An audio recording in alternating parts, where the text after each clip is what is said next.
the game can see the boxing voice. Welcome back, gang, for the first time and hopefully many more to come. Don't forget to subscribe to the YouTube channel and click on the notifications right here, this little bell, so you can get those emails every time we go live. Peace. Fighter be good 2 weeks. No, you need more than 2 weeks. 2 weeks. Because at the end of that day, bro. It's 2 weeks right now. So I can go fuck. No, you can't fuck now. No, I said it gotta be at least 2 weeks. Right. That's what I said. I ain't saying no less than 2 weeks. I said at least 2 weeks. Because what happens is if you go a month and haven't sex, your body automatically drains itself. Having wet dreams and all that. It automatically drains itself. That's how perfect God made us. At least a fighter should give himself 2 weeks, at least. All that 3 months, and that's just crazy. They be like, Coach, I didn't stick it in. I rubbed it up and down. Coach, I didn't put it in, Coach. I just rubbed it. No, it's quick. Well, not Danny, because that's my daughter-in-law, but any fighter out there that wanted me to take care of the wife is okay too. Now, No hard feelings. No hard feelings, okay? No offense to nobody. I ain't pointing out no names. now, Ains, we were talking earlier. Danny was on the heavy bag. You said something about Golovkin and Canelo with the upcoming fight. They just had their media day yesterday. Now, you stated about basically Golovkin claiming that he is Mexican style. What are your thoughts on that, and how should Canelo respond to that? Well, I don't think he's Mexican. Shit, he don't fuck Mexican women, do he? Ask him that, and then I'll tell you if he's Mexican or not. Well, if he aggressive, man, Canelo gotta be an American fighter. Box him. That's all he gotta do. Let him be the Mexican for the night, and Canelo, he'll be the American for the night. Now, I think Canelo look good too. I think his media workout, he look strong. He look good. Now, obviously, Danny fought on. He was the co-main against Lucas Matisse for Mayweather Canelo. A lot of people, including myself, feel that Canelo took a lot from that fight because he got outboxed, and we see Canelo use a lot of I'm not gonna say the Mayweather style, but he's more defensive, a lot of counter punching. Yeah, he learned from that. He's a way better fighter now than he was then. How do you feel Canelo can use that to his advantage in the rematch against Golovkin? Yeah, well, he got to do the same thing he did the first time, just get a little busier. Because he didn't lose that fight. I had that fight a draw. When the fight ended, I was in the club with my friends, and I said, it's a draw, before they even said it was a draw. So I seen it a draw, because I seen even. It was an even Steven right down the pipe. Everything they did, Canelo did, Triple G, basically it was a mirror fight. Canelo got to do a little more, but now you got to understand that Canelo was the little guy at first. He went up to be a middleweight, so he really didn't know in the back of his mind, was he really a middleweight? Right. Can he take a middleweight shot? It was probably running behind his mind. Now Canelo knows he's a middleweight. He knows he could take the shot. So that's going to be, he's going to feel more confidence going into the rematch. Because now he knows he's a middleweight. He proved it in his mind, mentally, he proved it. Now, a lot of people feel, because Canelo fought Liam Smith September of 2016 at 154. Then he shoots up to 165 for the Julio Cesar Chavez Jr. match, and then he had to come back down from 164.5 to 160. So he didn't really have the time to grow into middleweight. It's been a year now. Well, the rematch will be a year since. Do you feel, obviously we saw Canelo was able to take Golovkin's punch in the first fight. Do you feel like who's in that advantage? Because Canelo hasn't fought in a year. Golovkin fought Martin Rosen in May. Who do you feel is at an advantage, or who do you feel is at a disadvantage in the rematch? Well, it could have been an advantage for Canelo when he took the time off. Remember, when elite fighters like himself, and they had fights like that every 3 months or whatever it was, every 5 months, it could have took a toll on him. So he probably needed the rest. So, but listen, I watched it on Instagram, some of his workout, his media workout. He looked good, bro. I ain't gonna try to take favors on this, because I don't get nothing out of it. But Canelo looked good. I'm choosing Canelo. I beat Triple G, probably knock him out. Now, I don't want to get too far ahead. Obviously, Danny has a tough test on September the 8th. Danny, however, has spoken in the past about moving up in weight to 154 pounds. Now, there's been some big Puerto Rican names at 154. I don't have to tell you this.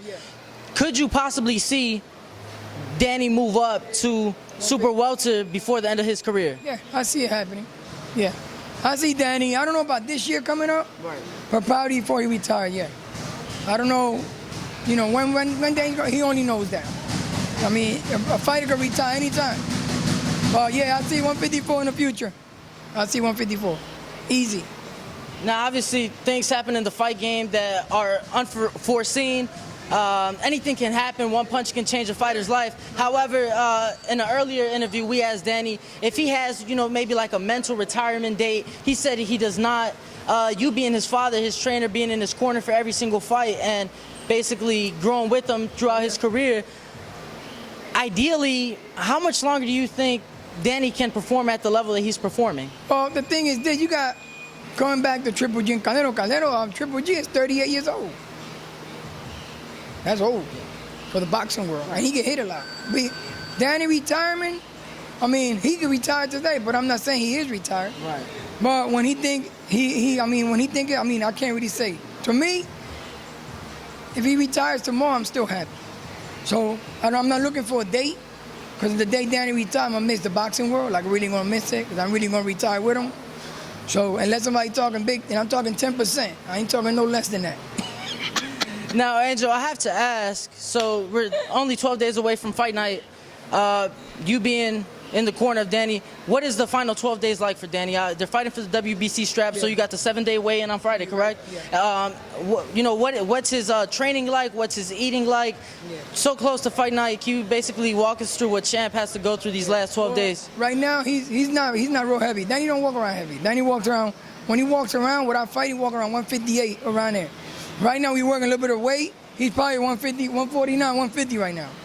And then we got 4 more sessions of sparring. We got 4 more rounds Tuesday, 4 rounds Thursday. We done with the sparring. And from here to then, no injuries, everything's perfect. And then we focus on his weight. We go to New York on Tuesday. We just focus on his weight. Easy. And nothing hard, not starving him, none of that. We're going out, you know what I mean, our diet, we do everything right. If you do everything right, you know you did everything right. There's nothing to worry about. And then September 8th, Danny will be the new WBC champ of the world. Once again, WBC champ of the world. Exactly. Once again. No, you right? Okay, brother. Thank you, brother. Now, Ange, I saw your sit-down that you had with Jim Gray alongside Kenny Porter. Yeah. Now, I spoke to Danny about it, but what are your thoughts? I mean, like I said, I feel like both you and your son received too much negative criticism. Yeah. I feel like a lot of things that Danny has done get overlooked or he doesn't get enough credit for. I peeped the answers. I peeped the questions. I peeped them. So I peeped a lot of questions. He didn't let me say how financially Danny was. So, obviously, I peeped them. You definitely peeped them. But you seem to. It didn't seem. The questions didn't seem to bother you. No, it didn't bother me because I know how to beat that. I know how to beat the system. Like, that's not gonna hurt me, brother. Sticks and stones will break my bones, but words will never break my bones. So I knew how to handle that, and all that with the. He wore a DSG shirt, brother. That's the bad part. I would never wear a Porter shirt in my chest, ever. I don't give a shit what I'm gonna put on it. You won't catch me dead wearing nobody else's shirt. So I already beat him mentally. He put a shirt on. I already beat him. So we saw the shirt. He exposed my shirt all over Showtime.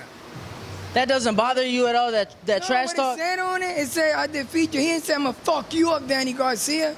That would have sounded better to me. Right. I defeat you? Some college word? What the fuck you talking about? I defeat you. I'm gonna fuck you up, Danny Garcia. That would have sounded better. Whoa, this guy's a killer.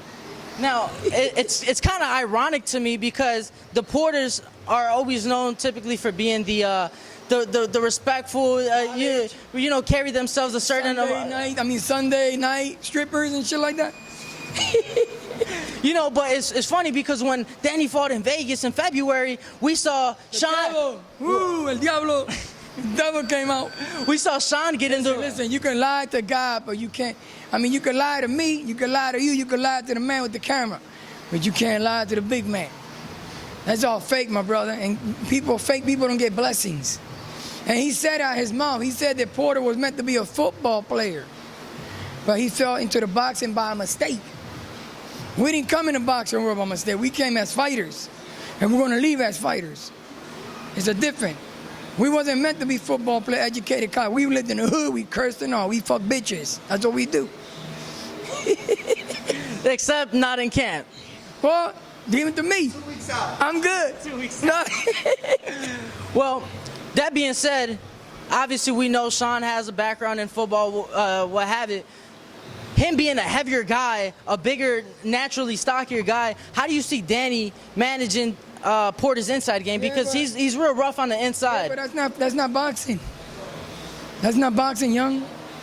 Boxing them consistent heads, that's not boxing. Boxing is scoring, punching, boom, and then defense, offense, and punching. That's boxing. That's not boxing. So do you make sure the ref understands that? I'll make sure the ref understands that that's not part of boxing. Coming with your head, that's headbutts. That's Right. illegal. No, So you're you right. get 3 warnings, and then they start taking points from you. They got rules in boxing. Absolutely. You just gotta know how to push the rule. Meaning is this: you gotta catch the attention of the ref. Because when you got the ref doing what you want him to do, then you got him. Then you making calls when you tell him to make calls. It's about controlling. It's about the mind. So you get warning. Right, for headbutts. Then you get 3 warning, and then they start taking points. So you don't see Porter's inside game being an issue at all? What inside game? He come in here and make a glory, hallelujah. I don't give a shit about that. The thing is, when Danny start landing that motherfucker on him, this here, and start switching them fucking angles on him. We got something for that. That shit don't put fear in our heart. Like I said before, we fear God. We don't fear no man. We don't fear no heavyweight or no motherfucking featherweight. We don't fear no man how bigger they are. The harder they are, the harder they fall. Because I did it. I kicked guys right in motherfucking nuts and took them right down. I took big guys, 6'1" guys, right? Took them right down. One kick right in the nuts. I mean, it might sound crazy to you, but anybody listen, no matter how bigger they are, the bigger or the harder they fall. And the thing is that he 147, no matter how big he looks. The scale don't lie. The scale don't lie. Right. He gonna be 147 on fight night. And then middle, probably on fight night, he probably be 158, if anything. How much does Danny usually rehydrate? Probably Danny be 158, 157. Danny don't blow up. Okay. And that's good for him. That's a good weight for him. 10 pounds, that's Yeah, natural. that's good. That's good. Now, lastly, I gotta ask, man. I love your Instagram, love watching your story. Tell us about the Birdman. Well, the Birdman was created for the bird girl. Ah!